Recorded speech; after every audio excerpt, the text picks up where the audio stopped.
to Magic Moon. So, I thought I would talk about something that has always kind of bothered me. I've asked many people this, like astrologers, scientists, people that say they have galactic information, and nobody seems to know the answer. Our solar system and planet Earth and all the planets in the solar system do not seem to be in any constellation in this galaxy. So a constellation is a group of solar systems that sometimes kind of make a nice shape or are grouped because they're near each other. But we are not really in one. Some people say, well, we're sort of in the cluster of Virgo, or, well, we could be in the constellation of Virgo, or we're actually in the cluster of Hercules. A cluster is a group of constellations. So I'm going to go through some of the nearest stars to our solar system and maybe give you an idea of maybe where Earth and the rest of this solar system is. Of course, there is maybe the other idea that we are a holographic solar system, so we're not really anywhere. But that is another discussion. So we're going to start off with Proxima Centuri. Proxima Centuri is officially like the nearest star to us. It's 4.24 light years away. Is a smaller star than us, but reasonably luminous. So obviously it sustains life, and there's life there. As we all know, there's much life on other planets. And next to Proxima Centuri, not too far away, is Alpha Centauri. Alpha Centauri is 4.37 light years away. Alpha Centauri is slightly bigger than our Sun and slightly more luminous, and there is life around Alpha Centauri. And they are both in the constellation of Centaurus. Centaurus originally is the Greek centaur, and if you look at constellation maps, you'll see like an outline of a centaur, and we could possibly be in the constellation of Centaurus. So the next star, you have a star called Bernard star, and it's 5.96 light years away. It's a fainter red star. So it's a dwarf star, a red dwarf. Could be life around there. And there's obviously life in the constellation of Orpheus, which Bernard star is in the constellation of Orpheus. And we could possibly be in the constellation of Orpheus because Orpheus and Centaurus kind of join up. They're sort of next to each other, and we sort of lie somewhere in between there if you look at some of the galactic maps. And here's another point for Orpheus.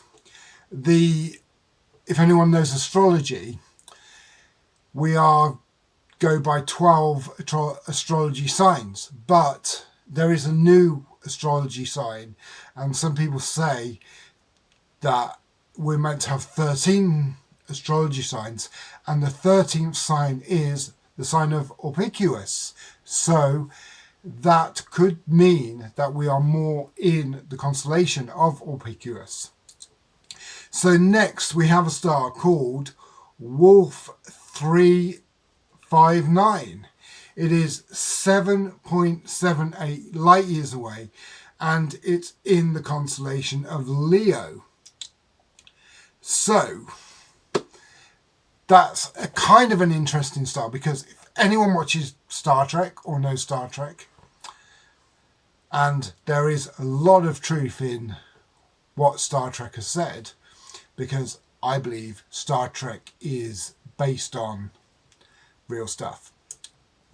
There was a Borg battle on that star and planets around that star. To me, that said, obviously, there's life around there. And they're in the constellation of Leo. I don't know too much about that star myself.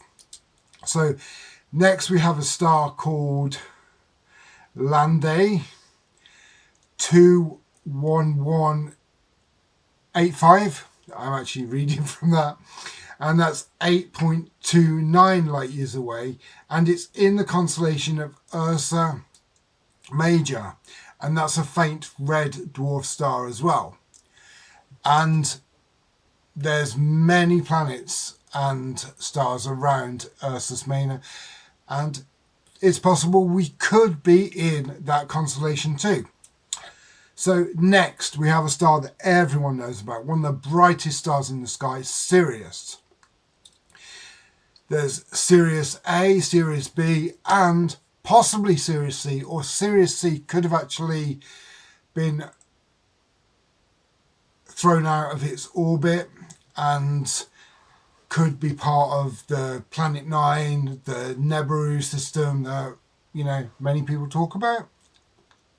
And there's also was a planet called Xylanthia that was around Sirius C at one point. I don't know if it's still there. So Sirius C, if it's there, it's a faint star. But Sirius A is a big star and Sirius B is reasonable size as well. There is life and planets around both of them, and they are in the constellation of Canis Major. Canis Major is the dog star in the shape of the dog, and there's many other planets around that constellation. And it makes sense that we could be in Canis Major. So next we have a star called Lutan 7268, and it's a double star system, so there's two stars around there, and it's 8.73 light years away, and it's in Cetus. And it's possible we could be in there as well. I mean, there's not too much difference between that and Sirius. And there's two stars around there, and there's obviously much more stars in other constellations around that. Next, there is a star called Ross 154. And that's 9.68 light years away. And that's a faint red dwarf star as well. And that's in the constellation of Sagittarius. Now, the nearest star to that is Bernard star in the constellation of Ophiuchus.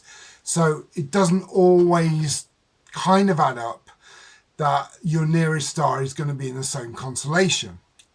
For example, Vega, we put Vega in the Lyra system. Now, Vega is quite away from the rest of the Lyra system. It's 25.9 light years away from this solar system, I think. And it's actually nearer to Sirius. So if you live on a planet in Sirius, you actually think Vega is more part of your system than the Vega system. So next we have a star called Ross 248, and that is 10.3 light years away, and it's in the constellation of Andromeda. Now, to me, this doesn't really make sense because the Andromeda constellation, not the galaxy, is 200 light years away. So it just seems to make the shape. That is a red dwarf star, and apparently it's moving. So it could actually be moving out of the Andromeda constellation.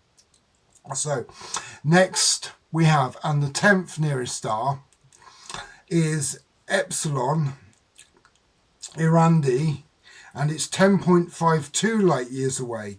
And that is in the constellation of Eridani. And it's possible we could be on there. Now, if you watch Star Trek again, that is the constellation where actually planet Vulcan is actually from. So it is possible we could be there because, as in Star Trek, the Vulcans were our first visitors.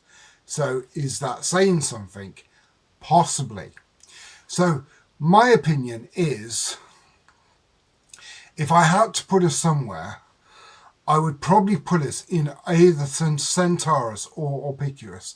Now, my galactic contacts have said that many other races do not see constellations as we see them. We name them. That's why many people say we don't put ourselves in one. But we name them. But other races and other planets name them differently. So they see what we... They don't see, what we see. So some of the maps that I've seen and some of the indications put us more in Ophiuchus or Centaurus. So we could be in a totally different constellation just to make a shape. But does it really matter? Does it bother you? Because we seem to be like a homeless solar system. So if I really had to pick, I'd possibly put us in Ophiuchus. Because as some of the maps I have seen, like this one and this one, it sort of indicates that we are slightly nearer in that shape. So that's kind of all I've got to really say on this one. Just, I find it really interesting that we are a homeless constellation, really. So until next time, I have to say to you all, lessons of love and bright golden starlight.